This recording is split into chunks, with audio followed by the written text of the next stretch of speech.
Hey dudes, welcome to Splat from the Past, the only 80s themed horror and sci-fi show where things can get totally radical. Now today is a very special episode because I have got one of the most talented ladies in the world on today's episode of Splat from the Past. She is a stand-up comedian who can impersonate so many famous people. Her name is Louise DuArt. And she is a national treasure, and she can impersonate Cher, Mary Tyler Moore, George Burns and Gracie Allen, Popeye and Olive Oil, Joan Rivers. I mean, she is so talented. She can do so many great voices, and we're going to talk about her career today. She was also a member of the TV glam rock band Kaptain Kool and the Kongs back in the 70s, which was on Sid and Marty Kroft's Kroft Supershow on Saturday mornings back in those days. You know, talk to her about that, which I think is a very interesting gig on her resume, and I'm very intrigued to. I didn't even realize I forgot at first that she was in that band. I did remember it though, because I remember seeing her back in the 90s on Nick at Night when they would show reruns of that and stuff, but I forgot all about it and everything. So, so here is my interview with Louise DuArt.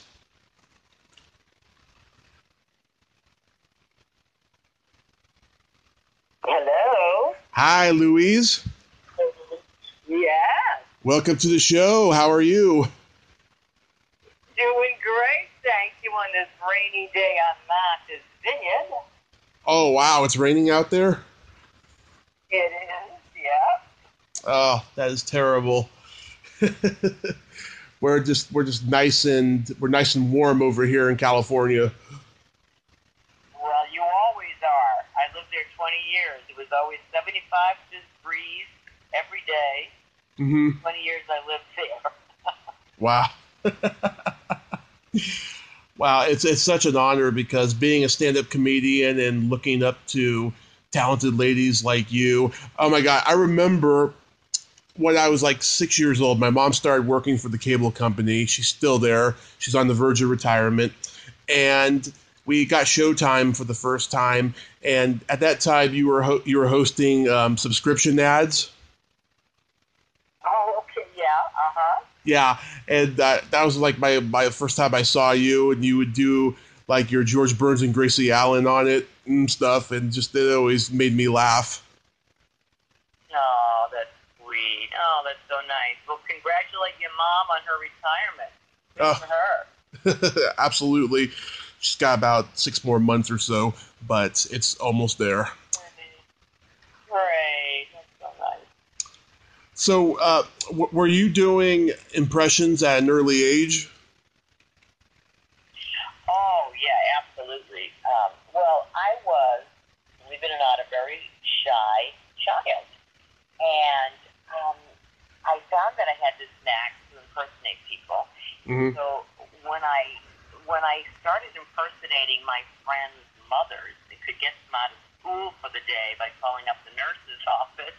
I became much more popular.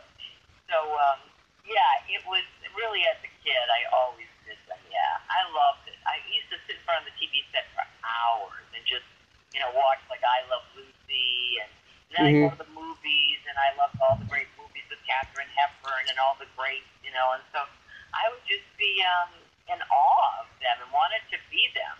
And of course, my greatest, I would say my mentor, my hero was Carol Burnett. I used to watch that show with Tim and Harvey every Saturday night and just wanted so much to be like her. And then years later, a prayer and a dream came true. I actually ended up going to L.A. from Quincy, Massachusetts, and got a show called Off the Wall. It was a variety show, and I was so thrilled when the writers brought me a script, and they said, Louise plays Carol Burnett. Yep. And she used to ask questions of the audience, and I was so excited. I thought, well, this is the closest I'm going to get to ever meeting Carol Burnett, but I prayed that I would meet her, when I was a kid. Yeah. And so I did this impression of her where she asked questions of the audience. And the next day I got a call from Carol at my home, and she invited me to come and see her, and I spent the day with her, and it was just like the greatest day of my life. And when I left her, I looked up to heaven and said, oh God, if I could just meet Tim and Harvey now. And it was a while later, I got a call from Tim Conway asking me to join him and Harvey Korman doing a live show that we did for 12 years around the country, through over 100 dates a year. We did casinos, we did art centers, we did all sorts of performing arts places, and loved every second of it. Oh, that's amazing. Isn't it great when your idols don't disappoint you? You know, you're so right, because you never know. I mean, you hear some stories where people will meet their idol and they're rude to them or whatever. Carol could not have been nicer. And, of course, Tim Conway, who I always call him the second love of my life other than my husband. Loved him so much. Him and his wife, they're just such good friends of ours, and just loved them, you know, and loved Harvey, and it was just a great run. Oh, that is amazing. That is so good. So you knew at an early age you wanted to be a performer. I did, yeah. I didn't know how I was going to do it, but I just loved pretending to be other people. Yeah, it was interesting because as an impressionist, I used to love watching George Burns and Gracie Allen, but figured I'm a woman, I'm limited, I do impressions of women. But then one day I thought, well, why don't I just do some of the guys? I mean, what do I have to lose? Yeah. And that really changed my career. I think that made me different than maybe the other women who were doing impressions. That, oh, this is the girl who does guys. You know, she's Woody Allen and George Burns and people and whoever else I was doing at the time. And so, and it was fun because, you know, when you get to put prosthetics on and you have a brilliant makeup artist like I did in a couple of the Showtime specials, and they really use the prosthetics, make you look like the person, I mean, you could really escape in that character. So that was like the most fun I had. Oh, that's and great. Of course, I got to meet George. George was one of my idols, too. I loved George and Gracie. And I was doing a show in Las Vegas, and it was when George was still alive. Gracie had passed on. George's manager, Irving Fine, was in the audience. He saw me and my act with George Burns and Gracie, and it was kind of bittersweet. It was funny, but sometimes it brings tears to people's eyes, too. They all loved George and Gracie. And after the show, there's a knock on my dressing room door, and it was Irving. And he said, you know, I was very touched by what you did with that piece with George and Gracie, and would you love to meet him? I bet you would. And I said, oh, boy, I wanted to meet George Burns for a long time. So when I came back to L.A., to Vegas, I went to George's office, and there was George sitting in a director's chair, smoking a cigar, and I brought my George's glasses and cigar with me. And he looked at me and he said, I hear you do me, kid. Let me hear y'all. So I started doing George for George. And then he said, good question for me. So I started doing Gracie for him. And I got so choked up because there I was in front of George doing his beloved Gracie. And I was trying to get through it, but I just started to cry. And George stopped me and he said, you're terrific. And have a cigar. And he gave me one of his cigars. Oh my God, that's great. I love that. Oh my God. So like after high school, did you like go to college or anything? I enrolled in LA City College and I became a theater arts major, but I was doing a show and an agent saw me. And what he did is he said to me, listen, he said, there's a couple of guys named Sid and Marty Kroft. They do a lot of television shows, and I knew their name. They had done HR Pumpkin stuff and all that stuff. Yep. So he said, you know, they're looking to do HR Pumpkin stuff on the road, and they're looking for someone to play Witchy Poo. Would you like to audition for that? I'll set it up. And I said, yeah. And so he gave me a tape, a cassette tape in those days, of Bill Billy Hayes doing Witchy Poo. Mm-hmm. So I practiced and practiced and practiced. And then I went to Big Kroft's office to audition. And he said, okay, let me hear you do Witchy Poo. And I played the cassette tape. Mm-hmm. And he said, well, that's Billy. And I said, well, no, that's me. And he said, well, you have to do that for me without the tape. And I was shy, So Yeah. I thought, well, I got in for a penny, in for a pound. So I started doing Witchy Poo. And he said, you're hired. And so I did HR Puppet stuff on the road for 2 years, like Witchy Poo. And then one day, a wonderful gentleman named Squire Rushnell, who was the head of children's television at ABC, he had been working with the Kroft brothers to do some shows, and they were looking to have these wraparounds, kind of like the Monkees, where it would be fun sketches and music, and this rock group would wrap around the Saturday morning lineup. Yeah. So Squire, who was living in New York, happened to bring his girls to HR Puppet stuff, and he saw me as Witchy Poo. And he liked my performance and everything, but he didn't know me. Yeah. So when Sid and Marty Kroft, when they were talking to Squire, they said to him, yeah, we've got this rock group, but we're just missing one person, a comedian. And Squire said, well, see, how about the girl who played Witchy Poo? I just saw her. And so they hired me. Wow. That began my career in television, and the show that we wrapped around, the name of the rock group was Kaptain Kool The Kongs. Yep. And we did that for a couple of years, and it was great, but it introduced me to Squire. And so throughout the years, Squire and I would communicate very rarely, but now and again, because he would follow my career, and I would write him a letter. Those days we didn't have emails or cell phones, and I would write him a letter, and he would write me a letter, but it was never anything romantic at all. He was the big ABC guy, and I was just this lowly actor.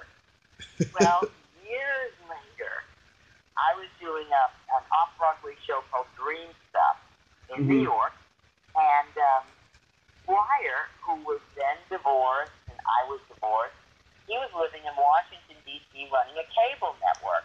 And every weekend, he would fly to New York to pick up his son. He had a brain-injured son and that just adores. And he would fly him back to Washington with him. Well, this particular weekend, he was going to pick up Grant, his son, and fly to Canada because Squire had some meetings, and then he planned some things, kids to do there. And last minute, the meetings were canceled. And, with brain-injured kids, it's very difficult. You can't say, hey, Grant, well, we're not going to Canada, we're going to do this now. It's like those kids get really, really focused. And so, but he knew Grant loved musicals. So he said, hey, let's look in the New York Times and look for a musical I'll take you to. Open up the Times and Dream Stuff and my name in there. We said, oh, well, this is an old friend of mine. Let's go see the show, and maybe we can see her backstage. So I'm backstage now, getting ready to go on, and the stage manager sends back Squire's card. He said, there's a guy out there with his son. He wants to see you after the show. And I said, oh, wow, Squire Rushnell. This is the guy who gave me my first break in television. If it wasn't for him, I wouldn't be doing television. So after the show, I went out in the lobby, and I'm looking around. I see this guy with a baseball cap and his Squire.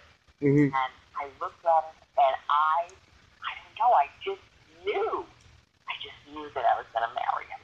Oh. We went out for coffee, and we've had coffee every day since, and it has been the most beautiful love affair. In 20 years we've been married, and now Squire and I do books together, do films together, do all sorts of things, in the business together, and it has been, every day is just, waking up to Squire is such a joy. It's such a joy. That is beautiful. God bless you, too. That is just great. I love that. You never know what's going to happen in show business. No, you never know. Yeah. And it's funny because it was such a terrible divorce that I had. It was like a Jerry Springer episode. My husband left me for another woman and then sued me for alimony and won. Yeah. And I thought, oh my gosh, I will never, the only time I'll walk down an aisle again is in a movie theater. I'm never going to get married, never going to get married. So that was never in my mind. And then when I saw Squire in her eyes met, it's like God was saying, you can trust him. And boy, could I ever. So, yeah, it's never too late, you know, and I wasn't a young chick there, and neither was he.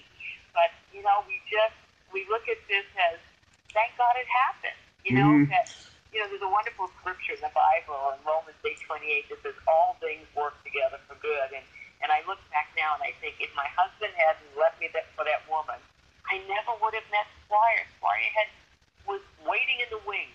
God had him waiting in the wings. And so it was like, I look at, I have no animosity with my ex-husband. I have no resentment at all. Matter of fact, I'm so grateful that it happened. It was painful at the time, but I look back now and think, you know, we live our lives forward, but we understand it backwards.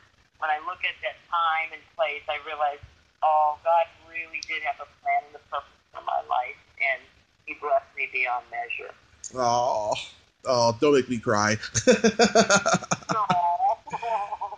But yeah, I remember Kaptain Kool and the Kongs because back in the 90s, Nick at Night used to show the Brady Bunch Variety Hour, and I remember one time they also used to show American Bandstand on VH1, and I remember you guys were on there, and you had blue hair and tattoos on your face. That's right. The first year they thought we'd get very much like Kiss, you know, so they made us look wacky. And then the second year they toned it down, but we still looked a little wacky. I mean, it was that was a fun time, but it was also a challenging time for me because I was just trying to find my way and you know, in the business and stuff. And as you get older, you know, you realize you get more of a foundation and you kind of know what you want to do. And it was a good time, but it was also a challenging time. I was young, you know, I was so young. I was like 19 years old. Yeah. But you guys had some hit records, and Michael Lembeck was your front man, so... yeah, and Michael's great. I still hear from Debbie and Mickey and Michael now and again. So, yeah, we remain friends from far away because they all lived in so many different places. So, but that was a good time. I mean, they were so sweet, and it was a good time for all of us, I think. And I Never Dreamed is a beautiful song. Yes, that's right. That's right. And I wasn't a singer, so there was a challenge. Like, I was always a little intimidated because they were all great singers. You know, they were professional singers, and you know, I got hired, and then they want me to sing this song. I'm not really a singer, but hey, you know, you do what you have to do. Yep, you sure do, especially in the beginning. So yeah. So how did stand-up come to you? Well, stand-up, again, was, talk about a God wink. When my husband left, I was afraid we were going to lose the house, and I had no money. And my friends that lived in my neighborhood in Woodland Hills, California, we would have coffee every morning, and we actually had a little prayer group and Bible study, and they were just great friends, you know, just a great support system. And I said, oh my God, because he left rather suddenly. So I said, I don't know what I'm going to do. But during our little meetings that we'd have, coffee flats, you know, I would do some impressions of whoever, and they just thought it was a hoot. So they said to me, listen, why don't you go down one of those local comedy clubs and see if you can do those funny voices, you know, as a living. And again, being painfully shy, I said, you know, I looked at them like the cheese had slipped off the cracker. You know, there's no way I was going to go down to a smoky comedy club, smoke in those days, smoky comedy club, and get up on stage and try to do that. But, you know, I was kind of desperate. I mean, I didn't know what to do. So something inside me said, what do you have to lose? What's the worst thing that can happen? You know, they'll boo you off the stage. All right, so what? So I got the guts to go down on an open mic night at the Comedy Store. And I'm standing on line with all these guys. I don't think there were any women that night. It was an open mic night. You get 5 minutes. You can do, you know, whatever, and see what happens. So they called me up on stage, and I did 5 minutes. I think I did Joan. I did some Joe Rivers, yeah. And I did some Cher, some comics, whatever, I don't remember. And so I'm doing my little 5 minutes, and unbeknownst to me, Star Search Scouts were in the audience. You know the Star Search? That was like The Voice years ago. And, Yep, I remember. You know, yeah. So Star Search Scouts were in the audience, and they were there to see 10 other comics, and I was on right before them. Right there, you know, after open mic, I was like the last one they threw on open mic night. Mm-hmm. They saw me, and they didn't choose any of the other comics. They put me on the show. And so I remember I was scared to death. I was against Sinbad. Sinbad was winning like crazy. Well, I lost Sinbad, but Wow. Donna Super was looking for an opening act, and she was flipping the channel, and she comes across this wacky woman doing these voices, and, you know, she said, called up Susan Maneo, her manager, and said, hey, track down that girl, Louise DuArt, see if you can get her to be my opening act.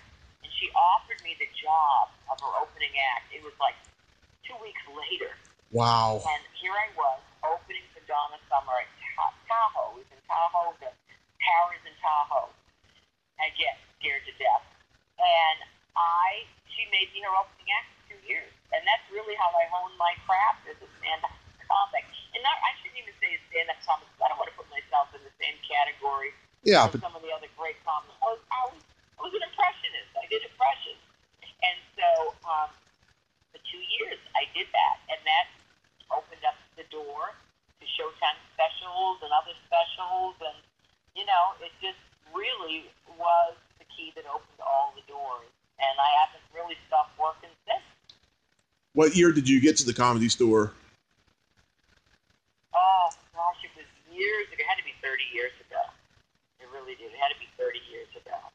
And Misty Shore, of course, was the matriarch of the Comedy Store, and she was such a great mentor to women comics. She had a room upstairs at the Comedy Store called the Belly Room, where all of the women, you know, could do their stand-up. And it was rough, you know. I mean, listen, they didn't have the Me Too movement where people were, you know, women were still kind of looking on like, what's this broad doing here? You know, hey, this is a man's world here.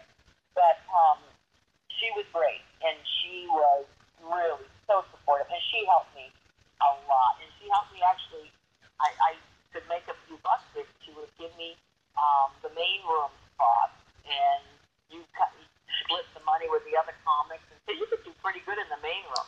And it was just an interesting time. It really was. Yeah, do you know Lori Jacobson? No. She was a waitress there from 81 to 82, and she told me, oh my God, that place was like the Studio 54 of Hollywood. I mean, people were doing cocaine and having sex right in the middle of the club. Well, it was a while. Actually, her name does sound familiar now that you say that. Yeah, but see, I never saw any of that only because I had kids. Mm-hmm. I had to get up early in the morning and do the carpool. So I would go, sometimes it was 11 o'clock at night. You know, I drive from, you know, the Valley to Hollywood, do my set, and then I would just leave, you know, because I had to get up in the morning to be the mom. So I heard about a lot of those stories. I wasn't involved in them, obviously, and I didn't, you know, I heard about it, but I didn't see anything that looked illicit to me. And actually, I have to admit, the guys that I worked with were wonderfully supportive. The other comics, like Louis Anderson and Jim Carrey, you know, and like that, were with Howie Mandel and J.J. Walker, you know, Jimmy Walker.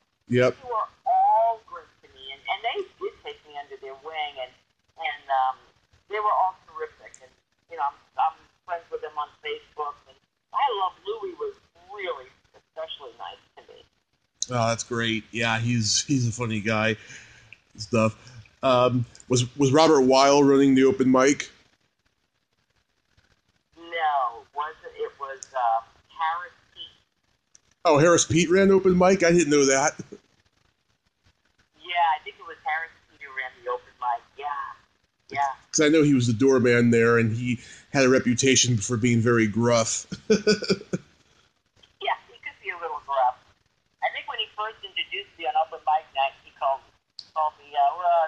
someone here is Lousy DuArt. Lousy. Lousy. That sounds like something he would say. L-O-U-I-S-E. Lousy DuArt. Oh, that's a good sign. Oh my God, that's pretty funny. And there was a lot of other impersonators there at that time, like Maurice LaMarche and Frank Welker, Julie Dees. Even Andrew Dice Clay did impressions at first. Oh, he did. He did some. Jim Carrey was great. Oh yeah. He did impressions. That's how his career started. Yeah. Well, then Maurice and I went on to do a TV series called DC Follies.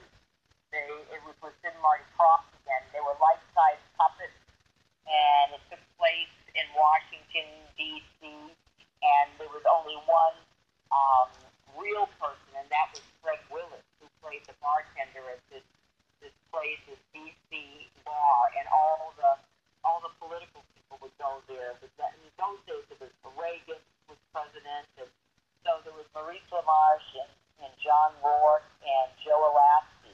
Yeah. They did all the male voices, and I did all the female voices, and that was a fun time. I think I must have gained 20 pounds, because no one saw us on camera. We sat there at this table with our microphones, and we just ate donuts all day. Oh, wow. And did the voices. Yeah, and we did that for a couple of years. That way, Fred Willard was the best. I mean, he was just brilliant. Oh, yeah. No. And Fred and I, afterwards, I did The Secret Life of Barry's Wife, and Fred was my husband in that Showtime special. And he was great in that. Yeah, nobody can play dumb like Fred Willard. He is just awesome. Yeah, he was awesome. Yeah, and he was great with the puppets. I mean, he made the puppets really look like they were real people. He related to them. Yeah, he would go to just another place. It's fabulous. Yeah. I was on YouTube last night, and I saw this interview that you did. It had to have been in the mid '80s. You were on this Good Morning America type of show in Boston, and you you looked very pretty. You had your hair back in a ponytail, and you had rosy red cheeks. You looked like a senorita, and you did.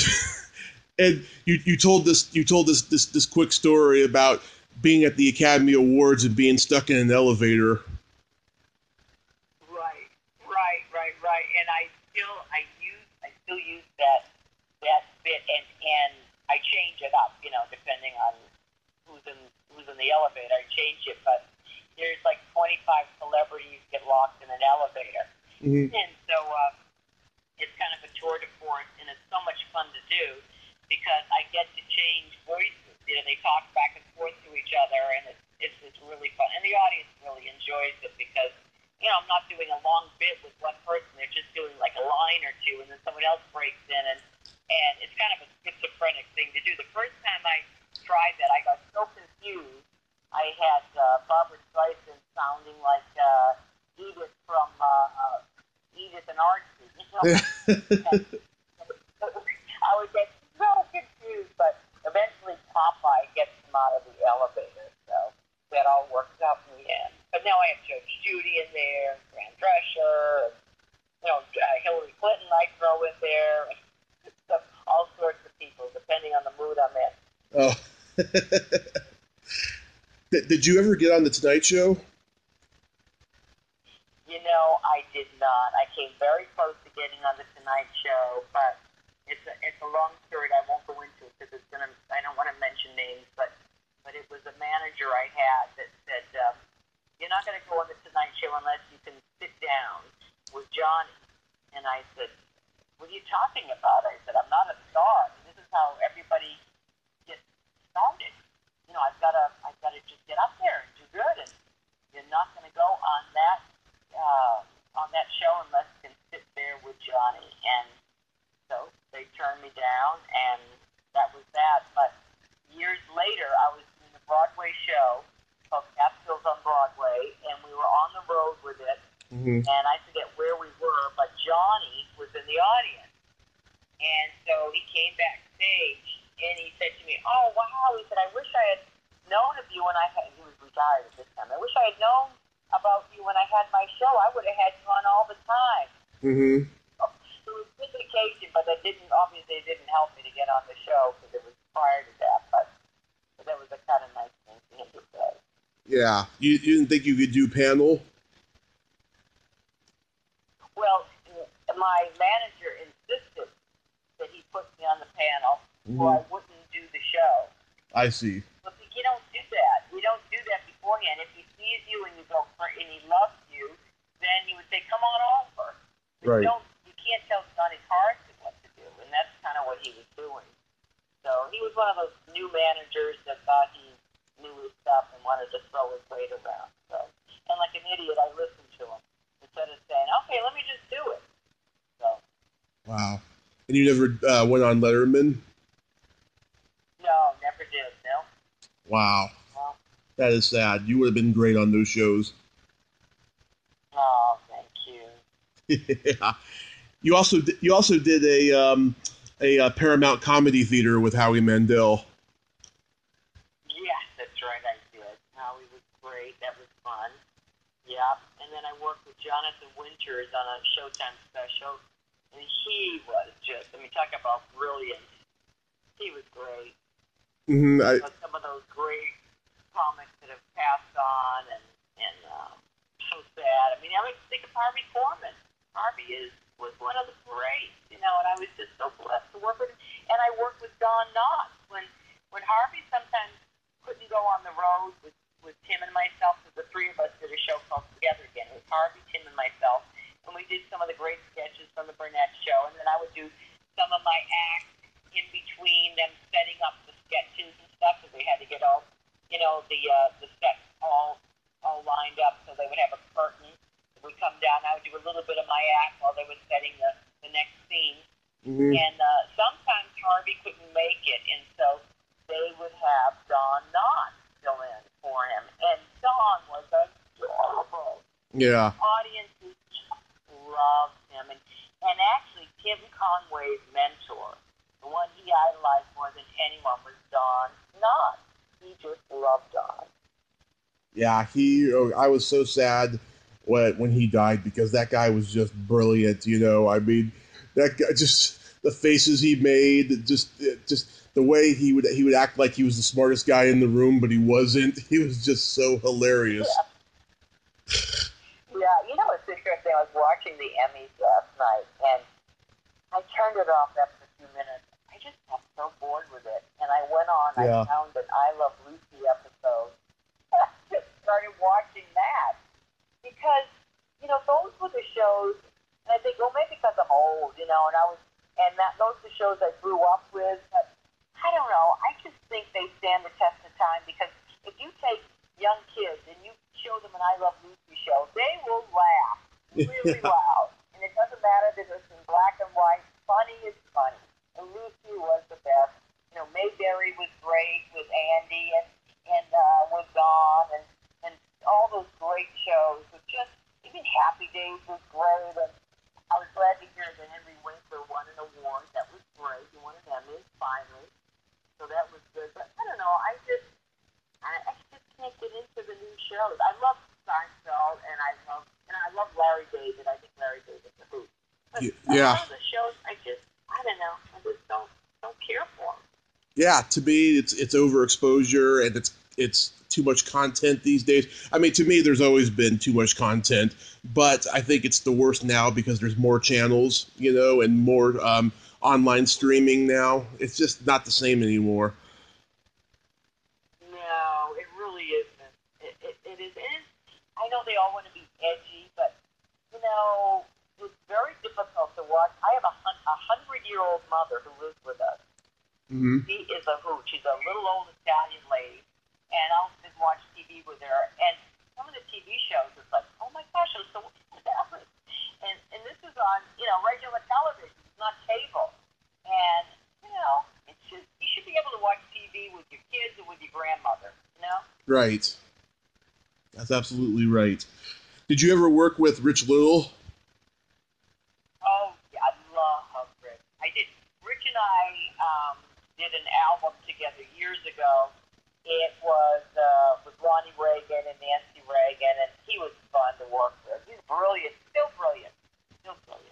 Yeah, still going out All there. these guys. Oh, he still goes out. He still works Vegas. Still terrific.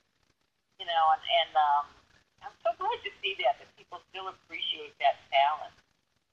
Absolutely. Again, he works clean. I love clean comics. When someone works clean, they have to be funny. They don't fall back on the foul language. And again, with the TV shows, it's the same thing.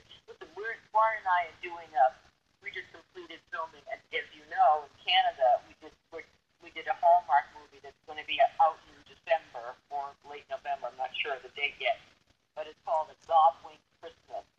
Mm-hmm. Based on a true story, wonderful love story that is true, and I think people are going to love it because again, Hallmark knows their audience.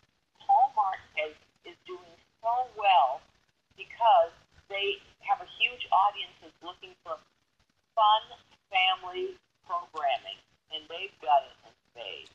And they're terrific to work with, and we love everybody there. I mean, there are times when, like, I'm done with television, I'm done with cable, done with Netflix, and I'll just the weekend put on Hallmark movies all weekend. I know they're going to have a feel-good ending. I know the guy's going to get the girl in the end, and I just love it. Yeah, I mostly work dirty in my act, but I can work clean, And when I do this show,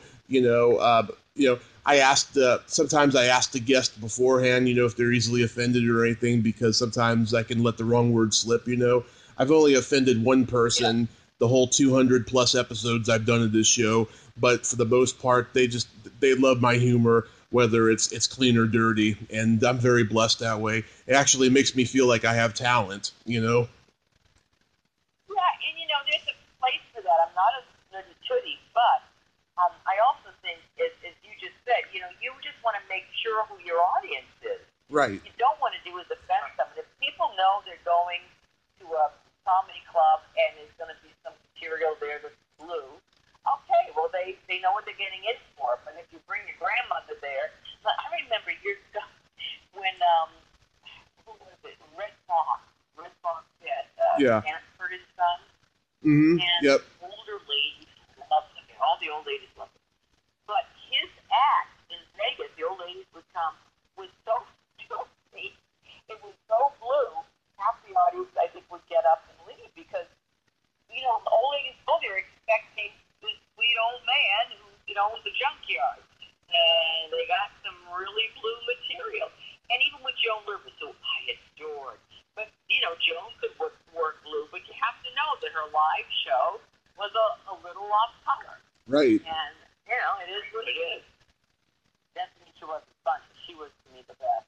Oh, she was great. She was just great, and she did so much. She did so much in her career, and she just kept going all the way till the end. Well, there's a wonderful documentary about her. I can't remember the name of it, but anyone looks it up about Joan Rivers, and she just was one of the hardest workers I ever met. Also, she was very supportive of other women comics. I remember I used to do Hollywood Squares. Yep. And when she was on, she would get a kick out of. I would, lean over, throw a Joan Rivers wig on, and do her for her. And she was always just very supportive. She loved to see Phyllis Diller was very supportive. There a lot of these women comics get a bad rap, and she was wonderful to other women. Mm-hmm. That's great. That's so great. So when did you move when did you leave Los Angeles? Well, I left LA when I got a Broadway show, and I moved to New York. That was I guess about 25 years ago. Mm-hmm. And fell in love with New York. I love the theater world. I just found it to kind of fit me better. I was never like the Hollywood type. I didn't like the Hollywood parties and even like the award shows. And even now for Hallmark, they have kind of the red carpet and all the paparazzi. It's always uncomfortable for me. It's like, no, I don't want to get my picture taken. Yeah. I just could never. That scene was never comfortable for me. But I love the Broadway scene, and I love the cabaret scene there in New York. It was just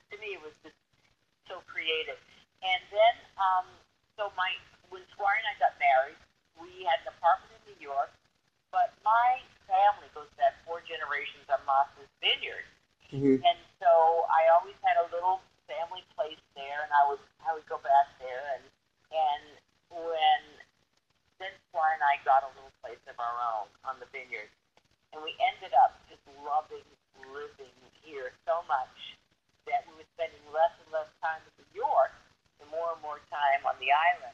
And it's a wonderful community here. And then Squire was writing his books, and then Squire and I together were writing books. We found that it was more conducive to write our Martha's Vineyard than in New York. There's too many distractions in New York. So we gave up the New York apartment, and we live here full time and loving every second. We love the winters here. We love the summers here, and it's been just a great life. And you like to come visit California every now and then, right? I do, yeah. And we go up there for Hallmark, and we have meetings there. Yeah, it's fun. You know, I go to the old restaurants that I always love and stuff. I go to the Ivy at the shore and love places like that, you know, and the steakhouses are great. And so, yeah, it's fun. And we do travel a lot. So all my life I travel. So really coming home to me is a vacation. So Squire and I don't go on vacation. Our vacation is staying home. Because we just spent almost a month in Canada. And then Squire, then we were home a very short time. And then we had to go to Nashville. Where Squire is doing some things for PureFlix. Right. Kind of like a Netflix, only that's family fun and face friendly, you know. So he's doing some things for them, which is fun. They're another wonderful company. Hallmark's great, PureFlix is great, and I mean I think that's where we belong. You know, you got to go where you belong. Yeah. And that's our comfort zone, and that's our audience. Frankly, you know, there's a huge audience that other times the networks forget about, and that's Little America. You know, you've got New York and you've got LA. They kind of forget about the flyover country where so many people live and go to church and want family programming, and that's I feel like this is where, you know, God has placed us. It's a perfect fit for us. Oh, that's great. Yeah, you were telling me about that PureFlix digital series you were doing. It's really Squire doing it. It's based on his Godwin books, and he tells wonderful Godwin stories, and people love them because they're real stories of hope and encouragement. And if we ever needed hope and encouragement, it's now, you know, because our country's so divided, and you know, I'm so tired of the fake news, and I'm tired of the backbiting and all the arguing, and I mean, you can hardly watch the news today. You don't know what's real, what isn't real, and so Squire tells real feel-good stories, and there is such I think a search for that now. People want to see something good. Yeah. Oh my God. It's crazy now. I mean, so many people I know just like dropped off of Facebook because they just can't take the fake news anymore.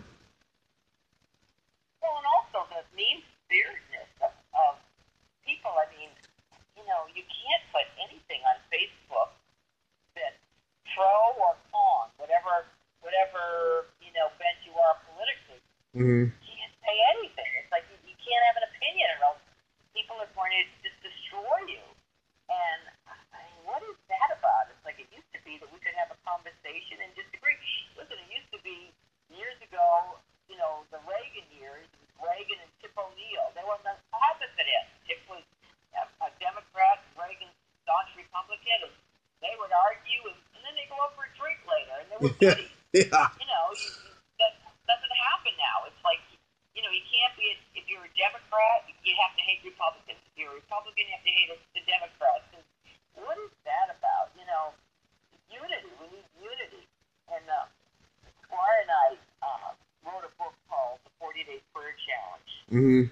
All about asking people to pray for 5 minutes a day for 40 days and see what happens, and amazing things happen. So we went to Washington, and, you know, we spoke with some people there, because we said, you know, what's going to heal this country is praying across the aisle, being able to have a common denominator. You can't get mad at someone if you're praying with them. And so, you know, we talked to congressmen, and we talked to senators, and, you know, they're kind of receptive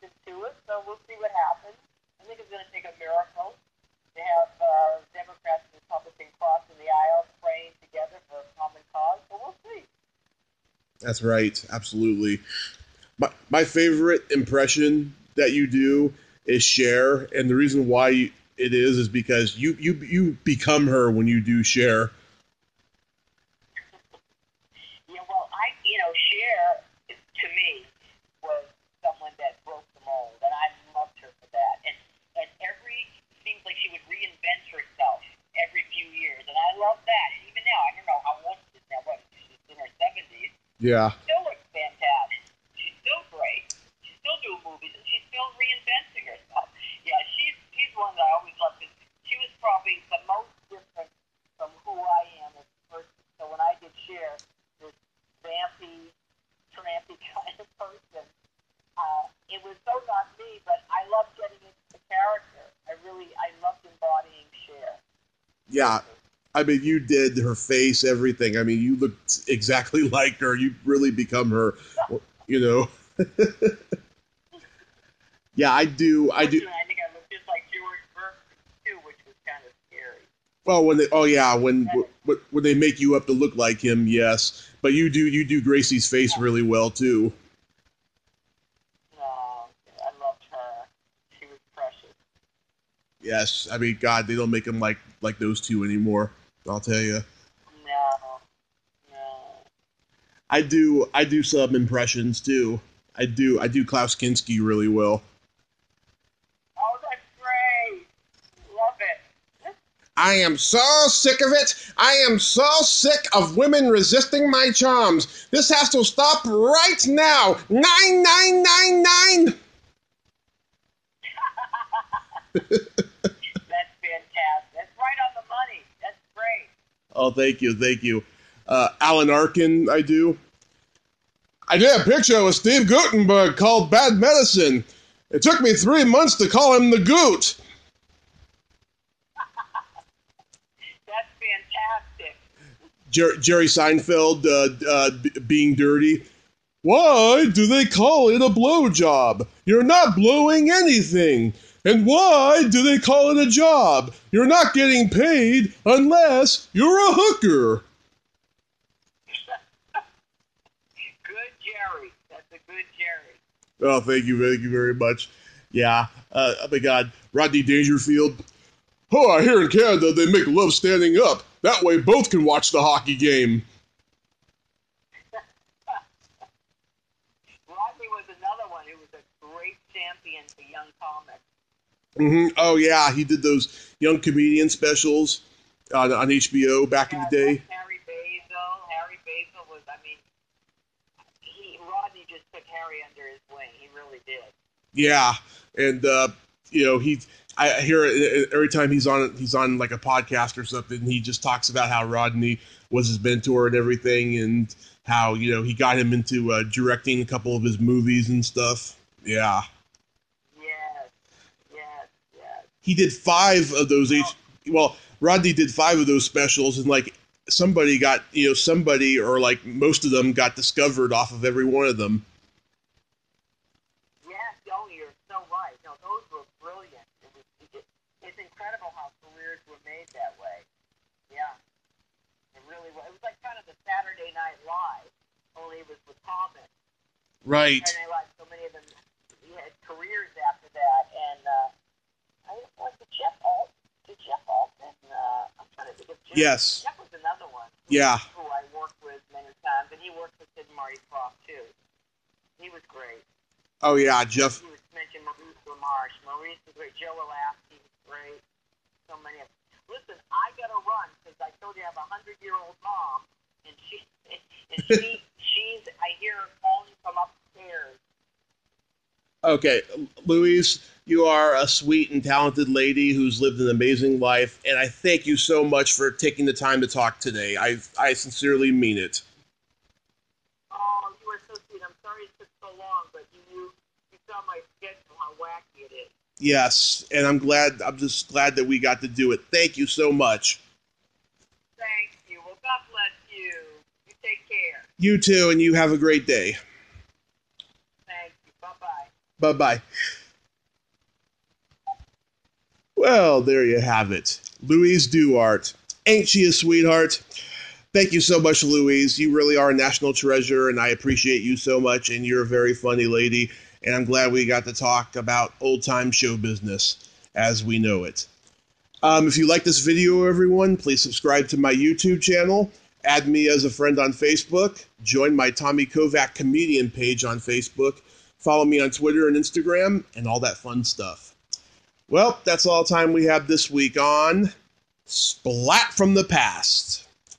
Until next time, this is Tommy Throwback Kovac saying, there's no shame in living in the past, because the present sucks.